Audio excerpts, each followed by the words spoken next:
tenais à vous remercier pour votre présence à cette conférence de presse. Pour certains d'entre nous, nous nous étions vus dans cette même salle le 18 avril dernier.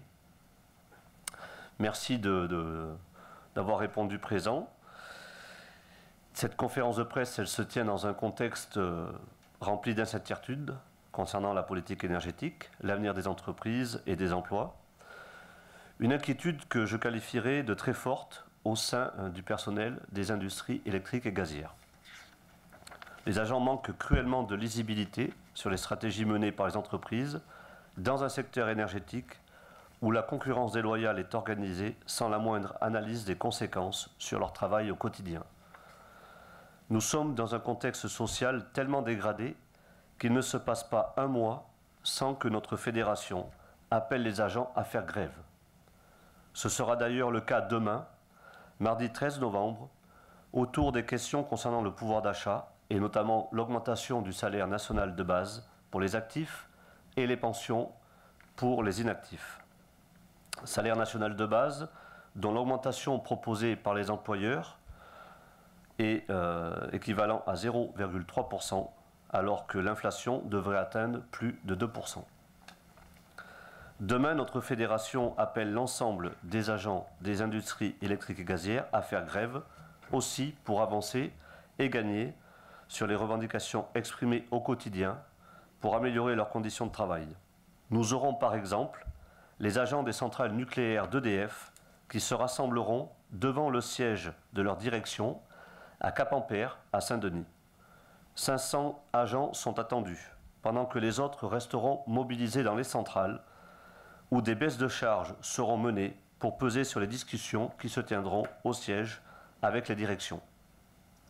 Depuis le mois d'avril, le personnel des industries électriques et gazières mène la lutte avec la fédération pour faire bouger les lignes et le gouvernement sur sa politique énergétique dans l'espoir de gagner un service public de l'énergie.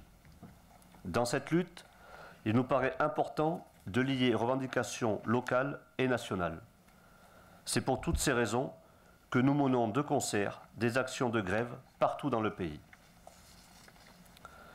Pour la fédération, les suites de la mobilisation interprofessionnelle du 9 octobre, c'est demain 13 octobre, et en perspective une autre journée de grève prévue le 29 novembre. Pour la fédération, la lutte continue. D'ici là, nous sommes comme vous dans l'attente de la parution concernant les travaux de la programmation pluriannuelle de l'énergie. Des annonces étaient envisagées les mois précédents, on parle de juin, juillet, septembre, on a attendu au mois d'octobre et elles sont reportées au mois de novembre. Allez savoir pourquoi. D'ailleurs, dans les besoins de lisibilité attendus du gouvernement, il manque aussi les conclusions du rapport Charbon mené par la commission interministérielle qui touche les salariés des centrales au charbon d'Uniper et d'EDF. Mais bien plus largement, cela impacte aussi tous les salariés des zones portuaires dont l'avenir reste bien flou suite à l'annonce du plan climat. Dans le débat public autour de la programmation pluriannuelle de l'énergie, la Fédération a porté l'exigence d'un service public de l'énergie pour contraindre les différents acteurs d'agir dans un seul but, celui de la réponse aux besoins de la nation pour le bien commun. La Fédération considère de prononcer une programmation pluriannuelle de l'énergie, il est incontournable de dresser un bilan de la déréglementation du secteur de l'énergie à l'échelle nationale et européenne, qui est loin d'apporter aux citoyens les bienfaits annoncés de la concurrence. L'absence de retour d'expérience est fortement préjudiciable à l'acceptabilité des nouvelles politiques. Je vous invite à prendre connaissance de nos préconisations pour un service public de l'énergie, répondant aux besoins de la nation, garant de la cohésion sociale, de l'égalité de traitement, de la solidarité, de la protection de l'environnement et pour la meilleure qualité à moindre coût.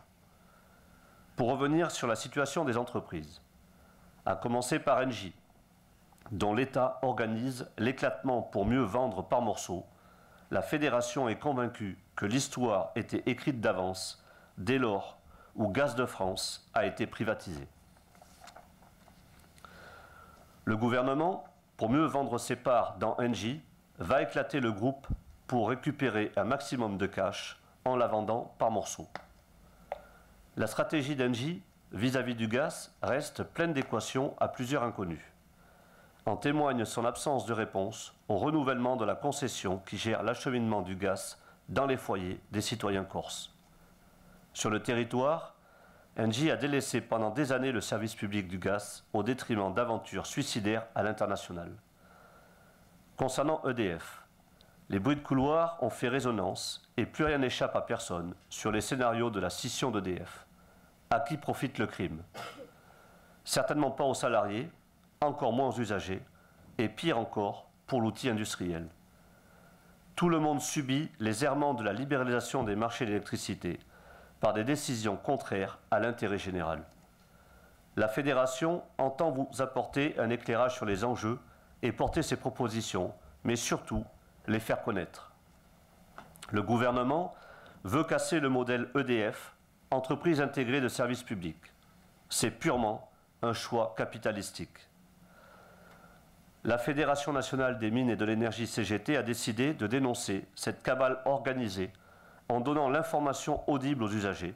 C'est l'objectif recherché avec notre journal 100% public, dont 500 000 exemplaires sont actuellement distribués dans les lieux publics.